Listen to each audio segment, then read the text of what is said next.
Kevin Simmons, you got the t-shirt on. I got the t-shirt on as well. Like, yeah, I mean, I like it. It was pretty good. Thanks so much for joining us. I think we've done one video already, so I think guys can get a bit more of your background, CrossFit, elite gymnastics, weightlifting yourself. I want to jump straight into it today, if that's cool. Discussing like knee pain. Is that how you came across ATG? Was it like solving knee issues, or was it something else? Yeah, that was pretty much it. So I had an athlete who came up in the sport really quickly. She was a gymnast before and was just always dealing with knee pain. And about a year into lifting, it was just getting worse and affecting her workouts. So that's kind of when I started looking for other options. I heard Ben on my buddy Travis Mash's podcast. Like, I need to dive deeper into this. So knee pain it's probably the most common injury in weightlifting. So just because the amount of squats that we have to do to be strong in the sport, like most athletes are squatting 3 or 4 days a week on top of the snatches and the cleans and everything else. So that's kind of how I found out about you guys. And I tested everything on myself because that's been my biggest limiting factor as a weightlifter as well. So about 2 years ago, I was squatted 250 kilos, so like 550.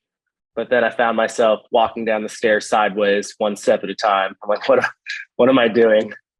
So it's been really helpful. And I didn't do any regular back squats for like the last year. Just been doing the ATG program, and just finally started getting back into squats about 2 months ago. And I've been really happy with, surprisingly, I have not lost a ton of strength. I still feel pretty strong and nothing hurts anymore. And my athlete, her knees are way better. Sometimes we'll still have flare-ups, but it'll just be one day where they hurt instead of 5 days. So we're able to still get in lots of quality training.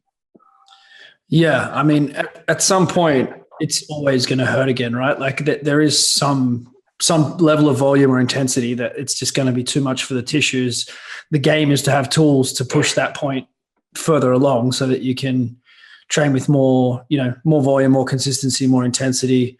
If you can keep doing that, then you're so much more chance of the numbers going up versus like feeling inhibited in the movement and being tentative and, not looking forward to training because of the pain that you're going to go through. Like, it's a huge change. Yeah, it's really hard to have any intensity. Like if you're dealing with pain every single rep, I mean, you can kind of try to grind through it, but like you're not going to be as explosive. You're not going to have that same neural drive, and it just kind of sucks. So I mean, like I try not to have my athletes train through pain at all, but you have athletes with big goals and like they generally want to keep pushing. It's always me trying to rein them in and hold them back a little bit. Yeah, 100%. So how much different has it been since you've been implementing ATG? Like everyone was trying to solve knee pain before as well, right? But it's just a different system. Like what difference has it made in terms of the way you're able to program? At the time, it's like when it was really bad, we were squatting twice a week, and once was heavy because she had to, and we couldn't do a full back off because she's making like the US teams and we can't just not squat. So before we were able to do basically one heavy squat session and then basically one light squat session, and her legs just had plateaued. I mean, she was clean and jerking about about 85% of what she was back squatting. So very efficient, but no real leg strength. And adding in all supplementary exercises, like she's able to back squat heavy 3 times a week now on top of all of the ATG movements. And so as her back squats come up, her clean and jerk has come up. So it's like, it's really helped that athlete. And then for myself, I don't care to compete anymore. But for me, it's just nice because I can enjoy training because every rep doesn't hurt anymore. And started back down around like probably like 65% of my back squat, but it's like every single week I'm adding 5 or 10 kilos and it's feeling good. It doesn't hurt anymore. So I think it's a good nice feeling as a coach as well, like to kind of not feel as though you're inflicting pain or like putting someone, to a place that you don't want to go. Like, I think that's a much better feeling as a coach as well. Like, Oh, yeah, absolutely. Kind of, I mean, I don't want my 18-year-old athlete to deal with what I've dealt with my knees, because I mean, I was just kind of a meathead and I was just going to push through anyway. So like for me, I was squatting 4 days a week for, say, I'm 33, and then basically squatting 4 days a week since I was about 15 years old. So 18 years of 4 times a week with it hurting half of those sessions. So like, yeah, my knees were bad 2 years ago. I don't want her to go through that at all. Yeah. So is this is that one of your top lifters that's had those issues, or is it? Yeah, I have 2 athletes who have a shot at making the Olympic Games in Paris. So that's one of them. She's 19 now, and then I have a 17-year-old who's real good too. Yeah. So it makes a huge difference. I want to go through. I appreciate you sharing there around the knee journey and the impact it's made. The first couple of months, or the first few months of working with weightlifters, you worked with these juniors. What are those? What's your focus in the first few months when someone says they want to get into weightlifting seriously with you? So, I mean, like, are we talking like a brand new person who's never touched a barbell, or someone who's got some strength training background already? Yeah, I guess it's probably, I mean, it's interesting from both perspectives if they've come from like CrossFit or gymnastics, but I'm probably more curious for the other perspective of someone who hasn't, like, they've done some, squats and deadlifts, they've been to the gym a lot, but not necessarily done weightlifting. Like what do you focus on initially for that sort of person? So, I mean, in the beginning, most people don't have the requisite mobility. So we're doing a lot of positional work in the very beginning. I want to make sure they can actually get into the movements. So like for a snatch, we want to be working on making sure they can do a decent overhead squat, and then challenging that with maybe close grip overhead squats or SOTS presses, which is a press in the bottom of the squat. Make sure they're getting that mobility in the beginning. We do a lot of work for that, just so they can actually hit the right positions and aren't building bad habits. And then from there, we just work the positions very slow, like from the top down. So someone's learning to snatch, we start from the very beginning, like from the top. And so I'll have them warm up overhead squats, and then they're going into called a tall muscle snatch. So they're just starting tall, no leg drive, just practicing getting the elbows up and turning over, getting that arm movement down. And then once that's pretty much automatic, we go into a tall snatch, which is where you're starting with the bar in the hip and then just dropping straight underneath the bar. So basically a snatch with no leg drive, no hinging at the hips. We're just starting straight and just dropping straight down. Because most people in the beginning don't understand how to pull themselves under the bar. You see people using their arms to elevate the bar, where what I'm looking for is I want the person basically using the inertia of the bar to pull themselves straight under. And then from there, then I start adding in a little bit of leg drive. So just vertical torso, just bending the knees, driving straight up with the legs, pulling under. And then we just work each position down. Usually for most people, they're probably not going to get past the hip snatch on week 1.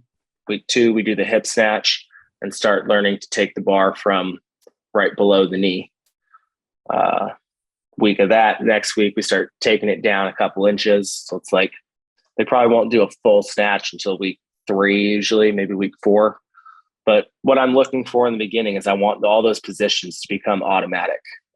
I want the person, when the weight gets heavy, their default needs to be the proper positions, because that's the only thing the only movement pattern that they have, where they've done so many reps at a fairly light weight, not like empty bar light, but fairly light. I want so many reps that's the only movement pattern that they know. We want to get to a point where the athlete doesn't really know how to do it wrong. That's the main goal. And so in the beginning, like, we just treat it like I'll write in their program snatch practice 45 minutes or 30 minutes or whatever it is. And it's just that I just want them practicing, and I'll let them put a little bit of weight on, but I'm looking for perfect reps. And then with their strength program, it's mostly just about positions. I don't really care about the weight on the bar too much. In the very beginning, pretty much everybody is doing a ATG squat on the slant board, because by far the most common fault in squats, the hips shooting back behind them, which to me, it's just your quads just aren't strong enough. And I would much rather have an athlete that is quad dominant than like hip and hamstring dominant for weightlifting. Because in weightlifting, we want that torso as vertical as possible, just to decrease that moment arm and just keep everything in position. So we really focus on perfect ATG squats. And once they're able to get up to pretty high volume, maybe 10 sets of 10 with decent amount of weight, maybe 50% body weight, then we push them over to the barbell. Yep. So yeah, you really want to like focus completely on the positions, on the technique. The weight is really secondary until they kind of earn and are prepared for that. Like if you had someone's program with 45 minutes snatch technique, then they would know that those are the drills, like what you've just walked us through in terms of the sequence. Like right. I'll write down the drills. So like, someone on maybe like week 3, it'll be like, all right, we're going to do 3 sets of 5 tall muscle snatches, 3 sets of maybe 4 tall snatches, 3 sets of 3 from the hip, 3 sets of 3 from below the knee, 3 sets of 3 from the low hang. And I'm watching them, and you usually start with the empty bar for the tall muscle snatch. And then we might just add a small amount of weight for each set from there. But it's just like, all right, 45 minutes or 30 minutes or whatever it is for the person, that's the cutoff. But these are the basic drills I want you working on. And I'll tell them what weight to use. It's by treating it as practice, then people are kind of getting a different mind state where they're just working on the technique instead of just trying to make the weight. And I think that's important in the beginning. Yeah. So you taking the competitive or ego kind of side out of it as much as you can, and just getting quite a lot of practice. I see if you're doing that, like there's quite a few drills and there's quite a few sets. So it's going to be fairly like up tempo training. I was thinking like that was something else that I wanted to talk to you about, like with the CrossFit background. I'd imagine that, you're not going to have people sitting around for 5-minute rests when they're doing technique work or. No. And the reps are going to be quite a bit higher for a beginner than for a trained athlete, because for a beginner, often the second rep is going to be better than the first, and the third rep might be better than the second, because they're not limited by their strength or the fatigue really, because it's light enough. They should get better just by making like minute changes from rep to rep. So beginners might be 5s on snatches, which is something I would never, ever have a competitive athlete do, because they're going to get better. They're going to make those small changes from rep to rep. Whereas my athletes who are like really efficient, we rarely do more than 2 reps of a snatch or a clean or a jerk in a set, because like if I have them do 3s, sometimes we'll do 3s early in a cycle, but generally that third rep is going to look way worse than the first rep. And so if you're doing 3 reps and one of them is bad every time, like a third of your reps for that workout probably made your technique slightly worse. So it's a big difference in just like the training age of an athlete, like how many reps we do and because it's not that fatiguing when you're first starting. Yeah. So it's less and less like the feedback of technique, because they're not going to be making big adjustments from rep to rep. And as an advanced athlete, where the beginner athlete is, you're trying to get them to feel the difference between the reps, and they're getting feedback from their body on each rep. Whereas an advanced athlete, that's kind of where complexes come into it. So we'll have them, if my athletes are doing doubles, there's usually kind of a specific reason for it. So maybe I have an athlete who is not meeting the bar well and they're clean. So the bar is getting higher than their shoulders and crashing on them. Yeah. That's where usually on their lighter day, we might do something like a hang snatch, which really forces you to be fast under the bar. Might be like a hang snatch with a slow eccentric and then drop the bar and then do a clean. So we're doing a drill that really makes them focus on one thing, and then they try to replicate that same movement with the full lift afterwards. So that's where you can kind of improve from one rep to the next, because the stimulus is higher for one specific thing that you're focusing on. But for like just snatches from the floor, it's pretty rare that we're going to do doubles. And if we are doing doubles, we're usually going to do it as a cluster set, where you do one snatch and then I'm counting 10, 9, 8. And when it gets down to 1, they do their next one, because I want them to be able to do something under a little bit of fatigue, but I don't want that fatigue to be so great that it negatively affects their form. Because for weightlifting, it's mostly about getting as many perfect reps in as you can. It's about getting that movement pattern so strongly ingrained that when the weight is at its maximum, you're always going to default to the proper technique. Yep. And so you didn't mention power variations in your introduction there. Like, do you use power variations at all, or do you like keep them out so that your default is that correct pattern, like the pattern that you want? No, when we're learning, I would generally have people catch in a power and then like ride the bar down slowly to the bottom of the lift, because I want people focusing on finishing their pull. There's kind of two thoughts in weightlifting. There's one thought, which is you always try to catch the bar as high as you can. And just generally, as the bar gets heavier, you're going to catch it lower and lower. And then there's the other thought that you should be trying to catch the weight at the same point, catch the bar at the same point, no matter what the weight is. I personally want the person, for the most part, trying to catch the bar high, because I want them trying to finish the pull, as long as their timing is where they can still meet the bar wherever it's at. So to a point, because if the weight's too light, obviously you can't put as much power as you want on it. It's going to fly way too high. But once we get to above 75%, or whatever your max power is, like, you should be trying to catch that bar high. It's just going to get lower and lower. So I would generally have people catch relatively high and go slow on the way down. And over the months, as they get more efficient, they should be able to catch a heavier weight lower and lower. Yeah. I think like for a lot of people transitioning, who are not as serious, transitioning from power to full snatches, like they'll feel more comfortable making the full snatch. Like I use snatches quite a bit with the rugby players that I worked with, and they weren't capable of full, and a couple of them like eventually did something like a full snatch by accident, almost like what you're talking about. But it's like for people who are less familiar with it, it's that mid position catch can be really difficult as well. And I think like if you've had knee pain, I know for myself, like it was either catch really high or catch really low were like the two positions that kind of worked for me. And like in the middle, I didn't really have the strength.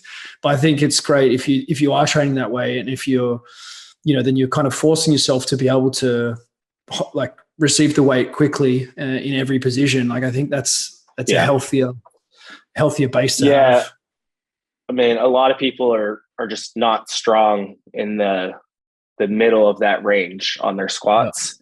And And how that manifests is the bar crashes on them a lot because they're not able to resist the bar in that middle portion, especially on a clean.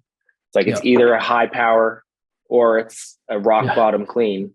And that means they're not pushing through that middle portion. So for that, I like early in a cycle doing slow eccentrics to build that strength through the full range of motion. And then in the next cycle, we'll often do an isometric at the hardest point. And it'll usually be like something, maybe it's like one of my girls right now, she's doing like just 3 sets of 3 with a 4-second isometric at the hardest point. And then we move on and do her regular stuff because I don't want them to be just using 70% or 65% or whatever it is forever. I want them still getting that stimulus for their legs. But I think that is really beneficial, the eccentrics and the isometric through that middle point. And then when athletes are doing powers, making sure that they are catching in that same position. A lot of coaches don't like power snatches because most athletes are going to catch with their hips too far behind them. And I really don't program power snatches very often at all because of that reason. Too many people catch with their butt way back behind them and their chest down because they feel stronger there. But when people are learning the lifts, I want them to be able to stop at any position. The weight's light enough that they should be fine. I want them to catch. I want them to be able to catch and freeze in that middle point, be able to freeze right at parallel, be able to freeze at the bottom. I think that really helps with being able to resist the bar. Yeah. Like I definitely think that would have that's something important that I should have worked on. And I think, like even just for people who aren't interested necessarily in weightlifting, I think like if with squats as well, like if you can't freeze at any point with like a 70% load, then there's probably something missing. 80% load maybe. Yeah.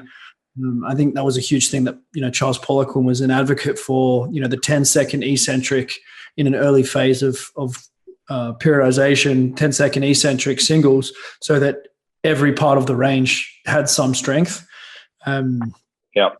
It sort of it makes sense, and I've thought quite a bit about that, like having that big gap in the squat strength where it's like the weight accelerates on the way down is not necessarily ideal. I guess close to competition time, like you just have to make the weight. If you can make like 20-30% more with that gap, then power to you. Like you just got to make the weight, but you should still work on it in training to fill that in. For sure. I'd imagine, and especially with the way that most weightlifters squat, because like we are practicing catching the bounce in the bottom of the clean. Like it's a pretty hard bounce. We're getting the stretch reflex.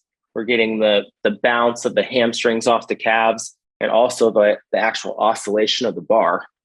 So like weightlifters are getting a ton of bounce up out of the hole and carrying that momentum through. So I think especially early in a macro cycle, it's really important to build that strength through the middle. And the reason we do that is because we're trying to make our squats simulate a clean as much as possible. We're trying to make it very sport specific. But farther from competition, it doesn't need to be that specific, and people would probably get a lot out of slowing things down and adding long pauses and just doing more variation as well. In building the foundation with the slant board squats, right. the squat and the split squats is probably going to mean, less people will have that issue. I would guess. Like, I think.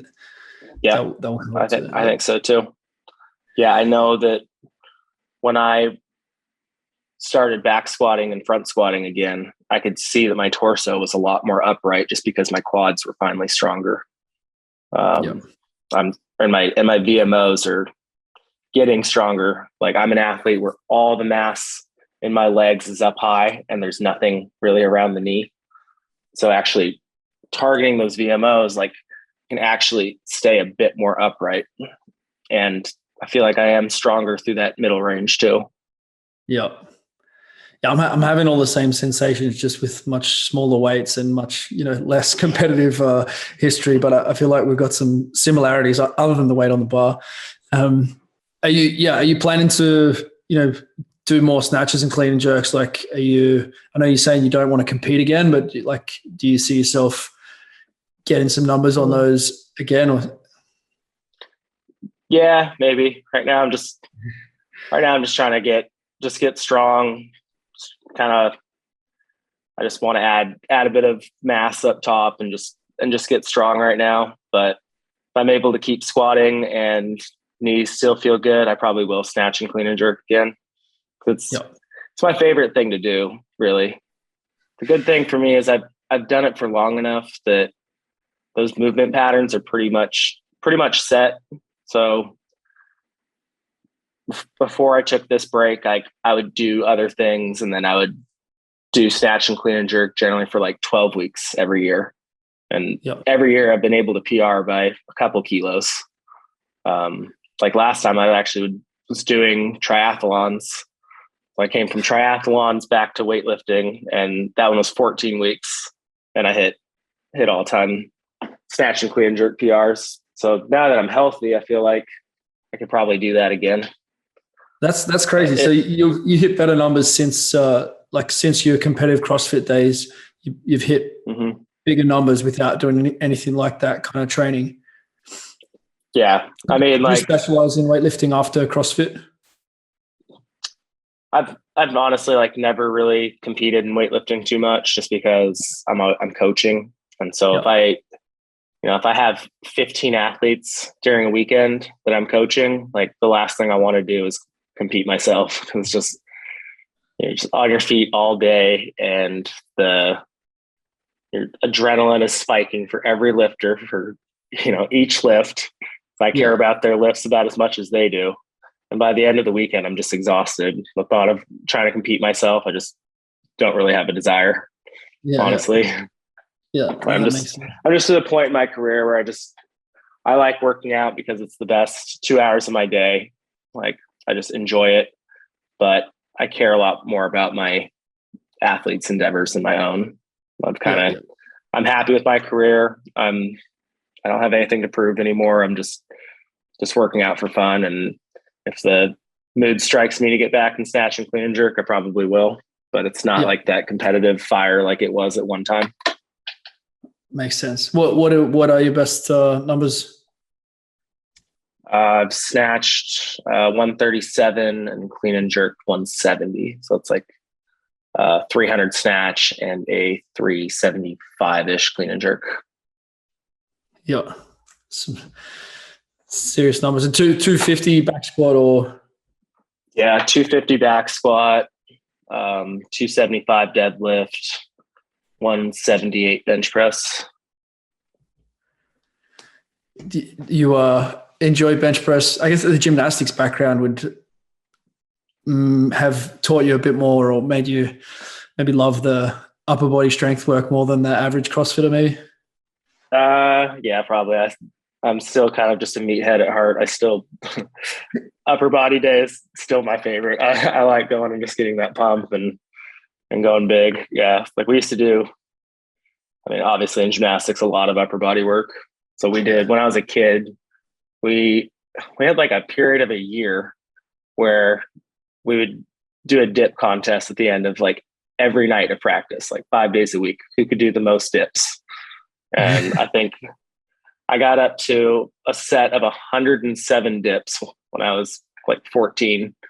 Never won. I was always second or third place. I was always pushing, trying to get the most dips. And then with all the ring work and stuff, my upper body was real strong. So my first day in high school weight training, as a freshman, I weighed 125. First time I touched a barbell, I benched 185 for 6. That's just from all the gymnastics work. So I still love that. It's still my favorite. Yeah, that's serious. And some really big numbers there. So if we're transitioning from those first few months of training, talking about, you've had this experience of volume training with gymnastics, volume training with CrossFit, how does the volume evolve for someone who's, got their technique down? I mean, obviously there's always going to be minor adjustments, but like, let's say the movement is smooth, like how are you gauging or where are your targets in terms of the training volume, number of sessions, number of reps? Like, how does that evolution look? So generally I think you want to use the lowest amount of volume that you can get results with. So if the person is still making progress on 3 days a week, I'm going to keep them at 3 days a week. And if they're making progress with only, 4 sets of squats, we're going to ride that out as long as we can, because you always want to have some more tools in the arsenal to keep going, so that you move from 3 days a week to 4 days a week when they have to, when they're not making progress for 3, or where their workouts are just too long with 3 days a week. Then you can start moving to 4, and then you move to 5. I think it's a big mistake to just do as much volume as possible early on, because then you have nowhere to go. Like, you can only train so many sessions per week and so many sets of squats a week and everything. So I try to keep the volume generally fairly low. It's as high volume as they need to get the practice on the snatch and clean and jerk. But for the strength work, just in the beginning, especially, we're mostly doing linear progression and just adding more weight to the bar each week. And then just when they need to, we'll just drop 10 or 15%, build up again. Once they kind of tap out on that, which is usually a couple months, maybe like 5 or 6 months in, then we get into more of an intermediate type program, which is, 4-week mesos, 4 to 6 weeks mesos for like an early beginner. And then start building from there. But for the volume, try to keep it fairly low and make them a bit more neurologically efficient. And then when they need to, 6 months in, we can start adding in some more sessions, more sets if they need it. But just kind of monitoring them week to week and not making any big drastic changes, I think, is important. Yeah. Is that for injury prevention or to try to avoid like that stagnation, or like the feeling like there's making it overly stressful for them? Or what's the logic or the focus of, keeping it relatively similar week to week? Like, I just think that the changes should be fairly small week to week. I mean, we're gonna change exercises when things get stale and stuff, but I just don't want to get people injured. I want their body to be ready for what's coming, or if we do make a change, we make it real easy and then gradually build from there. But also just to avoid stagnation, because I want to milk everything I can out of 3 days a week before someone goes to 4, and milk everything I can out of 4 before they have to go up to 5. Because like my top 2 athletes right now, they're doing 7 sessions a week. And that's, if I could make them progress just as fast on 5, they'd be doing 5, but they've been training long enough and hard enough that they have to do 7 now. And eventually they might have to do 9 to keep pushing up. So it's just keeping tools in the arsenal and not giving someone something that they don't need yet. If they're still making progress, like, I'm not going to change things. I'm going to change things when that progress stops. So you just come up a few percentage points each week, like extrapolate that out 2 or 3 years, and they're going to be amazing. So just not giving things that people need before they need them, I guess. Yep. In terms of the progression of the repetitions, you gradually working towards singles. Like, is it where where in the journey do you tend to go to more like singles focus in terms of the like their snatch, I guess the clean and jerk as well? Do you kind of move towards singles? I don't have anything exactly set in stone, but when the athlete is ready for it, but that's not usually in the first, not usually in the first 4 or 5 months, really. No. Because in the beginning, it's just that they're just still in the skill acquisition phase. I mean, it takes, thousands of reps for them to get to the point where every snatch, for the most part, looks pretty much the same. So we're usually doing triples for a couple months and then doubles for a couple months. Generally, the first exposure to singles people have is still high volume, but it's like sets on the minute. So they might do, 15 or 20 snatches each minute, which gives you enough time to recover. So you don't have like the local muscular fatigue. You might have a little bit of systemic fatigue, which just kind of forces you to be more efficient. And then to go up and make people earn it, there's usually some type of requirement. So maybe they're doing jerks. So, all right, you have to stick the jerk and you have to be able to hold it 3 seconds. And if you're able to hold it 3 seconds without wobbling, recover, I'll let you go up 2 kilos each set. And so if you're doing, 15 or 20 sets, like it gives them the chance to get really heavy, but they still have to make the movement pretty close to perfect to earn that. And that's most people's first exposure to singles in the lifts. Yeah, that makes sense. That's a really good way to grade people into it. So if that was like on the snatch, like would the 70%, like would it be 70, 80% kind of single? And then if they don't move their feet, if it's a clean rep, then they add weight and can end up like hitting a max, or is it kind of capped where, they're not going to get towards their top, best weights?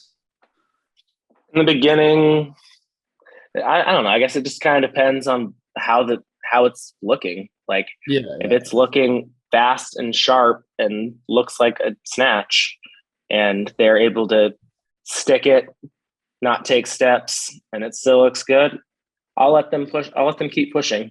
But then as soon as they miss, we're usually dropping back down. So you have a miss or maybe 2 misses, then we're going to come back down 10% or so and finish out the rest of the reps at that weight. So they kind of come up. Percentage? And so like my more advanced athletes, we'll usually start like 75% for a cycle and then go 80-85% the 4th week. Well, 75, 80 easy week, and then 85 where they're allowed to build on that performance week. Yeah. But then, because most athletes they would PR by a lot. So we're not going to do that. Generally, let them get up to something that's heavy, and then they come back down to whatever weight they can perform the rest of the reps pretty close to perfectly under duress. So whatever that ends up being, it's usually like about 10% from wherever their top set is. Yeah. So it's kind of like one shot at the peak, like they've got to be really consistent. Like if they have 2 misses, you can see it's like really getting towards their technical limit, then come back to a weight they know they're going to be comfortable, and they just have to finish out the reps there. So they kind of build their confidence and consistency. It's not like everything at that adrenaline kind of place where they don't know whether they're going to hit it or miss it. Right. And the sets on the minute are kind of nice too, because it's you're not spiking your adrenaline like every 3 or 4 minutes for like one big attempt. It's kind of like your adrenaline just kind of comes up with the weight. It's like a 20-minute thing where it's like, that felt like a workout, but there's not enough time to overthink it.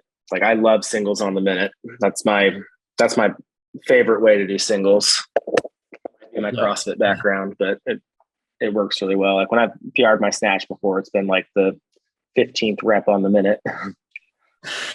Yeah, I had a goal of 100 kilo snatch before I went to the Klokov Poliquin event, and I'd done a bit of weightlifting, but I was getting into it a bit more and had this target. I said, I'm not going to go to the event unless I snatch 100 kilos before then. And I think my snatch was about 80 kilos at the time. And I just actually went to a John Bros workshop in the US. I know he's friends with Travis Mash. I don't know if you've had much to do with him, but I went to his workshop in Rhode Island, and it was kind of that Bulgarian mentality of just go to the top weight and just keep maxing out. At least that's what my brain took home from it at that stage, that like 10 years ago. Very John Bros. I like John. I've been on a trip or two with him. I think our methodologies are about as far apart as you can get, though.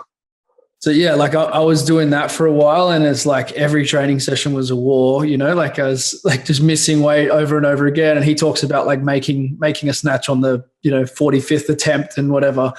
So I was sort of training a bit like that, and then I went like, this is not working. This is not smart. I started doing like 5 singles on the minute.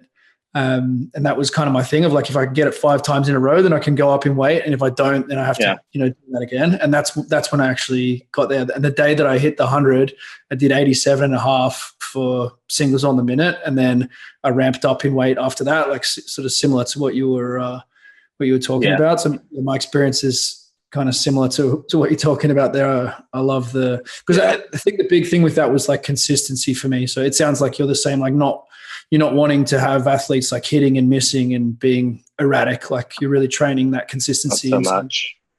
You only get 3 lifts on the platform. So it's like you're only making half your snatches, like 50% chance to make your opener. And then it doesn't give you much room to go up. Yeah. Generally the people who win competitions are the people who make the most lifts. And that's not always the person who has the highest 1 rep max. Like you have to take consistency into account too.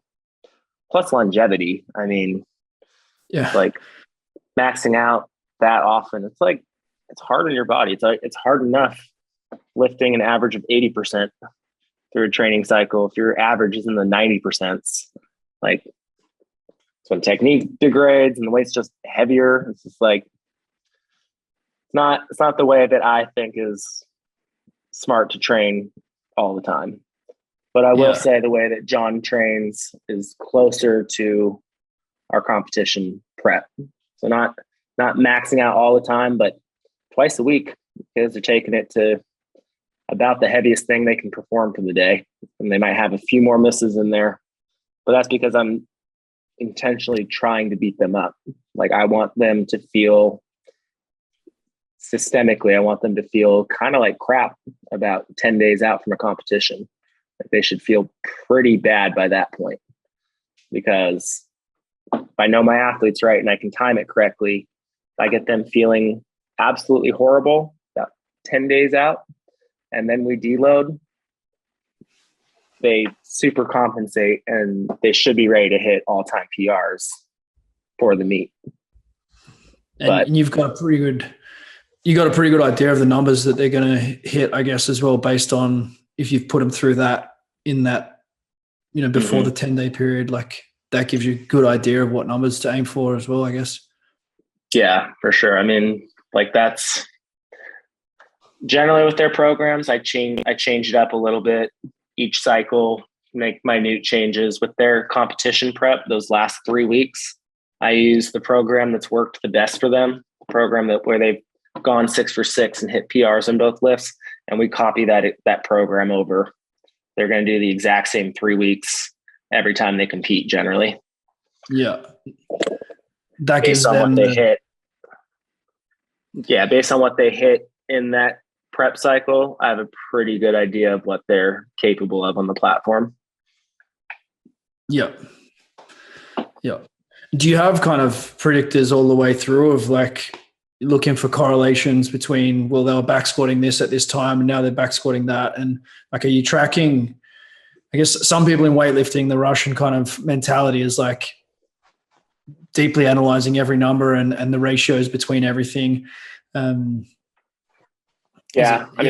most athletes are going to have roughly some percentage of their back squat that they're going to clean and jerk, and then some percentage of their clean and jerk they're going to snatch. So like so an example athlete might if they can back squat 100 kilos, they're going to clean and jerk 80, and they're going to snatch 64, because generally a snatch should be about 80% of your clean and jerk. And if you know the percentages for an athlete, then you should kind of have an idea, like as their back squat goes up, because early in the cycle, the squat's going to come up more than the snatch and clean and jerk. But if you kind of have an idea where their back squat, if they get a 10 kilo back squat PR, hopefully by the end of that, like 16-week macro cycle, their snatch and clean and jerk will come up 8 and 6 or 7 respectively. So you kind of should have a pretty good idea. But it doesn't always work that way. Sometimes an athlete's squat will come up and then their snatch and clean and jerk will lag behind for a few months behind it. But we do look at that. I use a velocity tool. And so I'm looking at the bar speed as well. And so if I am looking, I'm like, all right, so this athlete is she's snatching what was 90% and it's moving at 2.1 meters per second. And that 2.1 meters per second correlates with what she was doing 85% with. Like, we're probably on track to get a nice 5% in the next few weeks when she's prepared for it. And the velocity tool has been really nice to gauge progress, and also adds a lot of motivation in the session, because the athlete might not be a day where they have the chance to PR their back squat, but they can for weight, but they can PR it for speed. It's like, it's the fastest I've ever moved 80%, and it's motivating. Yeah, that makes track. Sense. We do track all that, and that's been really cool. I've really enjoyed that a lot. Which device do you use for the velocity? My buddy Will Fleming, he hooked me up with his company Rep One, and I liked that pretty well. It's one of the cheaper options. It was like a little under $400. Yeah, and the user interface and everything it's all right. I wouldn't say it's like amazing, but it works well enough for what we do. Yeah. And so I think we used it in the with my rugby teams. Used it not all the time, but it was definitely like much more motivating. It's like kind of playing a computer game, isn't it? Like punching the boxing thing. It gives you a score. Like when you have a bunch of guys in the room together, it always makes them want to play hard. Oh yeah, for sure. And it's like, I just see so much more intent behind the squats, especially because the athlete's like trying to move as fast as they can. They want to get faster than the last set or faster than the last week. And for weightlifting, that's super important. It's not just about being able to express that absolute strength, but we need to have some speed behind it. Because the back squat, especially, like the reason we back squat is to increase the speed of our pull and our clean. Like the back squat drives the clean more than anything, and the snatch a bit too. And the front squat is where you need more of the absolute strength just to be able to stand it up and still have some leg strength to jerk it. So for back squats, it's like, I generally don't want my athletes going below 0.4 meters per second, because even below 0.4, like that's not going to help a clean, which needs to move at a top speed of, like about 1.5 meters or 1.3 meters per second for someone who's super efficient. Yeah. And that's probably a difference you would see between powerlifting and weightlifting. Like generally weightlifters will complete the weight much faster, even though they're going over a bigger distance. Like they'll train with higher velocity all the time. Oh, absolutely. Well, because weightlifters generally don't have, it's not just that weightlifters, it's not like they move it faster and we're just like more explosive athletes, but weightlifters don't have the ability to grind is what it is. Like it's really rare for a weightlifter to be able to pull on a deadlift and have it take 5 seconds to stand up. And it's just a quality that isn't needed so much for the sport. And so it doesn't get trained. Yeah. And the big thing especially with deadlifts, is that the stimulus to fatigue ratio is just really high. So it's not like, having a big deadlift probably would help us clean and jerk more. But like the stimulus to fatigue ratio is low, I should say. So like it's it would help a little bit, but it's going to generate so much fatigue that our clean and jerks and our back squats and front squats are going to be garbage for 3 days afterwards. And so it's generally just not worth it. Yeah. So that's why weightlifters don't deadlift very much, because we just don't have time. We don't have enough recovery to be able to fit it in and get hard session of snatches and cleans and jerks and front squats. It's going to systemically fatigue us as much as 1 day of really heavy deadlifting. So it's just not, that's why we don't do it. Yeah. I was the same with the rugby guys. Like, and people would talk about it. We did speed pulls because we did cleans and that as well. But, obviously they're not as technically efficient, but, speed pulls with the velocity made a lot more sense to me. And you kind of know what their 1RMs are, close enough anyway. Yeah. If we ever deadlifted, it was like before the Christmas break or something like that, where it's like, we don't care. Yeah. If you're in a world of hurt for the next few days, it's a good thing. That makes a ton of sense. So as we go out of that, like the technical efficiency is there, you're progressing the volume as needed. The back squat is probably that other big piece. Like what are your keys, or what are you looking for? We've spoken a bit about the bar speed, maintaining that, and using that device for intent on the back squat. But like, what's the progression on the back squat seems like probably one of the best predictors, right, of how much everything's going to improve. So how do you improve the back squat? What I'm looking for with beginners, the same thing as with the competitive lifts. It's like we're looking for the positions, first of all, it's most important. And then the actual rhythm, like I want it controlled, fast, and then I want that speed on the way up to be faster than the way down. So position, rhythm, speed, if all those look good. For a beginner, we're just adding weight week to week. It's just pretty straight linear progression. And I generally like high. In the beginning, I like higher reps because I think people just need practice with it. And so we'll usually do 5s to 10s. Yeah.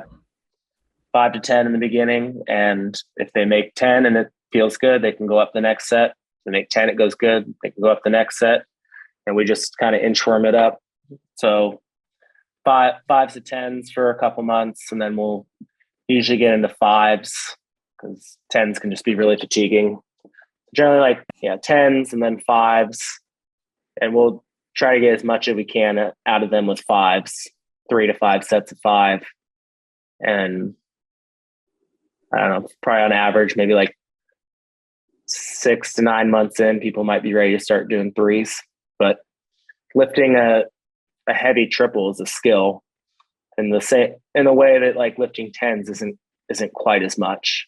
So I want that skill built up with those higher reps, and then probably 9 months in, they can probably start doing some heavy triples. And we just kind of go from there. What kind of rest periods do you use with if you're doing the 10 by 10? That could take a while if you let people move at their own speed. Oh, we're not doing 10 by 10s for back squats. Usually it's usually like 3 or 4 sets of 5 to 10. Yeah. That was on the slant board, wasn't it? Did you mention that before? Right. In the beginning. So I have someone who's like brand new at the beginning on the slant board. 10 sets of 10 with, like just maybe on the minute and a half, something like that. Maybe on the 2 minutes. But that's like that's generally what I'll have someone who's like brand new coming in, like just learning how to use their body for the first time. We're doing like slant boards and incline push-ups and incline rows, and then we'll do hip extensions on the back extension machine, and just like learning all the basic fundamentals. Mostly for kids. So are you doing like 3 to 5 minute rests if you're doing the 10s and 5s on the squats, or is it? When the person's recovered, I don't know. I mean, I want them to have a bit of work capacity, but I don't want them limited by their breathing or by anything else. So I'd say like 3 3 or 4 minutes, generally about right. Maybe 5, 3 to 5. If you're not taking the sets all the way to the death, then it's the recovery is a lot faster as well, right? Like if they grind the shit out of those last couple of reps and have to stand there and breathe in between, then then the recovery is a lot longer versus.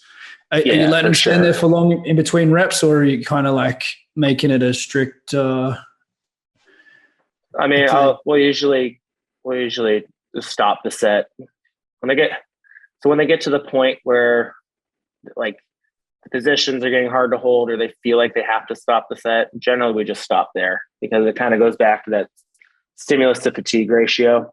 Yeah, it's like okay, so if you have 8 good reps and those last 2 are really hard, like, all right, yeah, you might get marginally stronger from those last 2 reps, but you're going to be twice as beat up.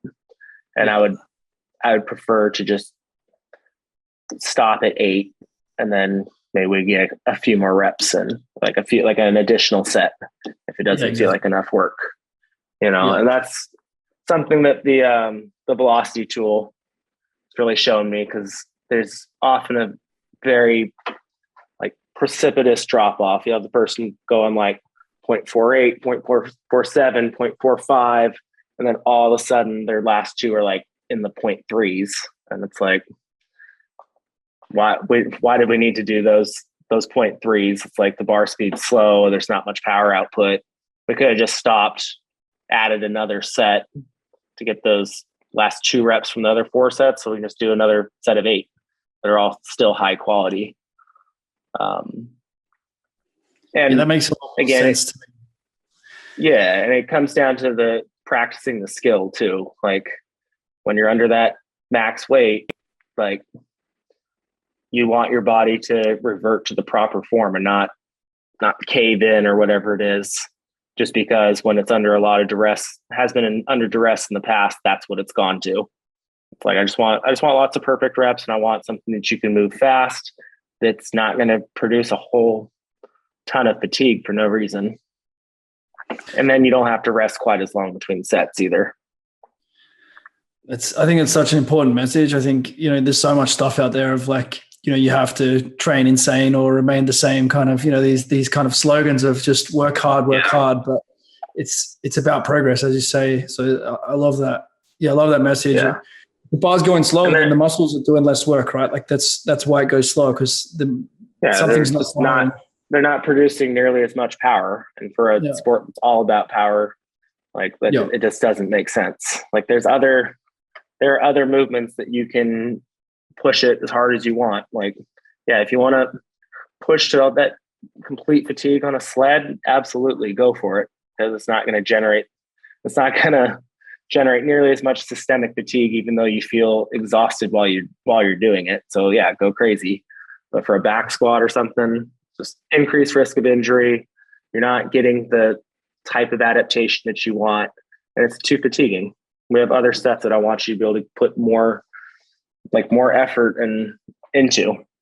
Like, you probably have to clean the next day, so don't kill yourself on squats today. Yeah, exactly. That's such a game of consistency and years of development, right? Like these girls, as you're talking about, like you're thinking about years from now where they're going to be. So there's no one rep or one day of work that's going to get them there. It's like the compounding effect of just quality. I love the clarity of your message around that is really comes through. And it's not that every weightlifting coach doesn't think like that. Like that's not the message that everybody is kind of talking about. So it's really powerful. I think, we covered a bunch there. I could keep going forever, but I think we got a lot down there, and it'd be cool to hear feedback as well. The guys who listen back to recording, I know there are quite a few guys in the community that love their CrossFit, love their weightlifting. I think there were a lot of gems in there as far as progressions go. And I really appreciate you making time for us and sharing some of your experience there. Yeah, man, that was fun. Thanks for having me. Appreciate it.